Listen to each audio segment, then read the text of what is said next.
A brand new Yu-Gi-Oh movie is coming in 2026, evidently. Make sure you guys smash the living crap out of that subscribe button so you guys don't miss out on more Oz content. Now, this is a very interesting thing that has been circulating around the rumor mill here for a little while. Was evidently we're getting a new Yu-Gi-Oh movie.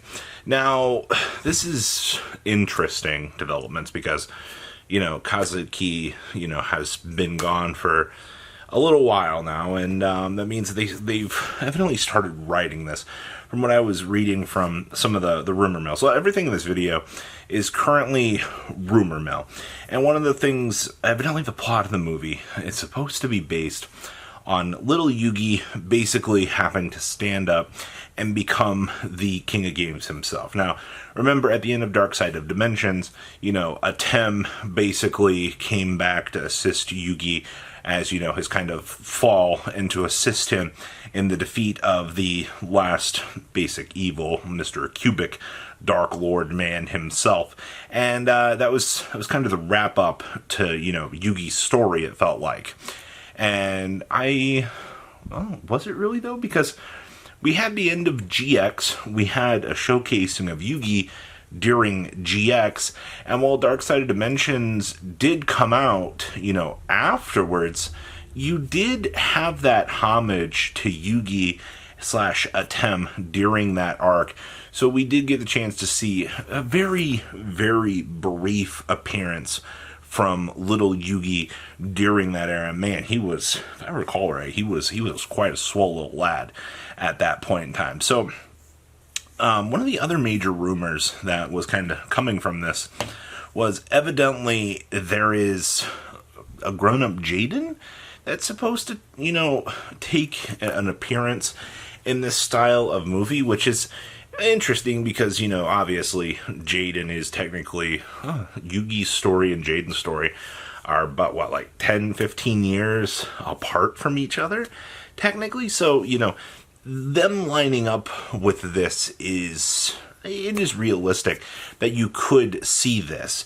Now, what about all the, I guess my question is, if you're going to do another movie with all of this, from what I've heard was there can't be any future stories with a 10 in them because they evidently had to be approved by Kazuki. I have zero clue if that's true, but I've read comments from people from these sorts of, just the well of comment springs that you see on these types of videos, and people are like, well, a 10 can't be in the story because it can't be approved by Kazuki because of obvious reasons right now. So so basically this has to be a coming of age story for Yugi to prove to himself, that he is the king of games without the help of Atem.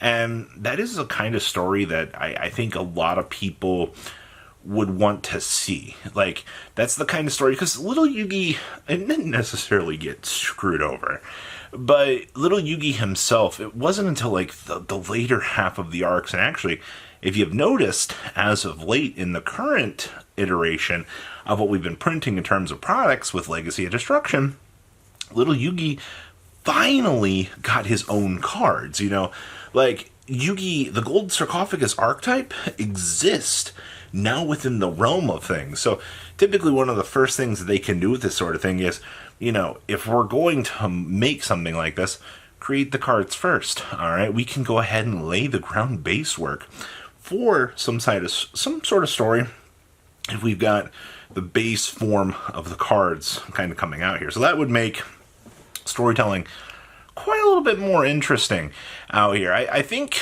with Legacy of Destruction being the groundwork for the possibility of this is that. Now, one interesting thing that I want to point out here is Konami Animation did just announce their own little studio out here. Now, the biggest thing I would say with that is keep in mind that would be basically getting a story for the monsters. So before people are like, oh my gosh, it's so unrealistic for them to make another anime / movie. No, it really, the way that the Yu-Gi-Oh franchise has evolved over the years, it's not just about watching the hero slam the cards down on the table or the story that these cards have to tell. It's gone beyond that. And also, I mean, realistically out here now, that the cards have their own universes. Look, they made an entire manga to Sky Striker, of all things. Does anybody realize, like, how insanely crazy that is? Like, you have enough universe now in these stories to tell, besides like a hero playing the cards, engaging in the game, and the craziness that unfolds with this sort of stuff. That I don't know. I think it tells. It means that Yu-Gi-Oh has grown beyond the cliche storyline that me and you are used to. Now, am I saying that they need to stop that? No, not at all. Yu-Gi-Oh needs to push out. Yu-Gi-Oh needs to create anime arts with the monsters. People want to see these storylines. Yeah, it's really cool that, if you're watching the heroes duel, you can watch the monsters clash, but what about this backstory that you've been pushing out here? What about the absurdities that you're pushing with this? We just hit, we've been going through 25 years of this card game. It would make sense that the vision from 25 to 30 is them wanting to, recapture the audience with a sort of movie. You don't have to create a series. You can use cinematography to basically an hour and a half movie to draw people in with their favorite characters. That's good. You can then use these art stories as a secondary anime to create seasonal animes. Producing 150, series, I don't know what anime production is, like $1 million, $2 million an episode? Don't get me wrong on that. I think that's a guesstimate out here, but 12 million for, I don't know, maybe a little bit more. Those were rough numbers I heard back in the day for something, but obviously with inflation and adjustment and things like that, things tend to change over time. So if you're making like a seasonal anime out here, 12 episodes, you can market that, and it's all marketing as well. I personally can tell you that if somebody saw a title that said Yu-Gi-Oh!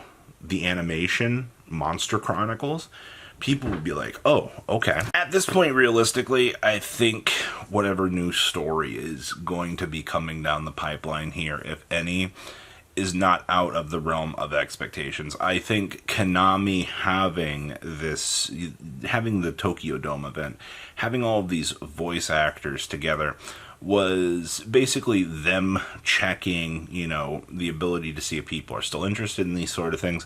You never understand the behind the scenes sort of stuff that's going on into this sort of thing, and I think we really got a very genuine, strong showcase of that from the event with the alternate storytelling, from some of the endings and sort of things like that. And once again, I think basically with all of this coming together, and it just seems like you knocked 25 years out of the game.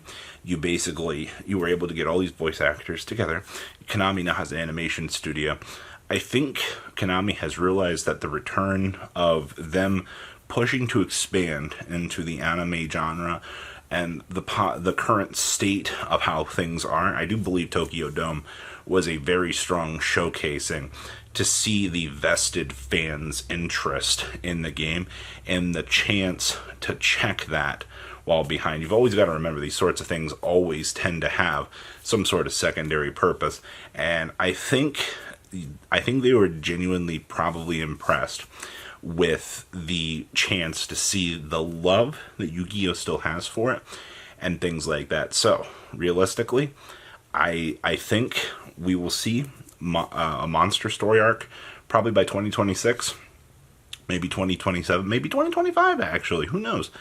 I do also believe that you will see new projects in the works just to kind of see what more we can actually come from the game, because there's no way they're not going to capitalize on the craziness that the 25 years has brought to the table. Come on now. You know better. So, Do you want to see a story with little Yugi having to re-step up and challenge the norms and become the predecessor to the King of Games? Even though he was the King of Games, not really. A lot of story building to do there, but please leave a comment down below, tell me what you guys think, and I'll see your beautiful faces back here later in the day, guys. Peace out. Patrons, thank you.